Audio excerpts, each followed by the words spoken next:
یہ ماہ ذوالحج کے دن ہیں اور یہ اولاد کے لیے خصوصی قبولیت کے دن ہیں۔ یہ دعا آج پڑھیں اور اس دعا میں میری اولاد کی جگہ پر اپنے بچوں کا نام لے۔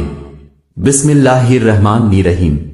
اس دعا کے ساتھ کہ اے پروردگار میری اولاد کو اس حال میں مجھے عطا کیا جب میں بہت ناتواں تھا، اسی لیے میری اولاد کو اپنے پناہ میں رکھنا کیونکہ میں ان کو پناہ دینے میں طاقت نہیں رکھتا۔ اے پروردگار میری اولاد کو ہر برائی، شر اور نقصان سے محفوظ فرما۔ اے خدا میری اولاد کو ہر بیماری سے محفوظ فرما۔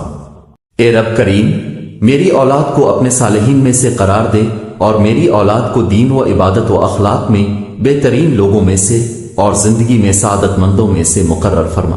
اے پروردگار میری اولاد کو حلال کے ذریعے حرام سے روک دینا اور کرم الہی سے اپنے سوا کسی کے محتاج نہ کرنا۔ اے رب رحیم جس طرح اپنی کتاب پاک کی قیامت تک حفاظت کرنی ہے، میری اولاد کو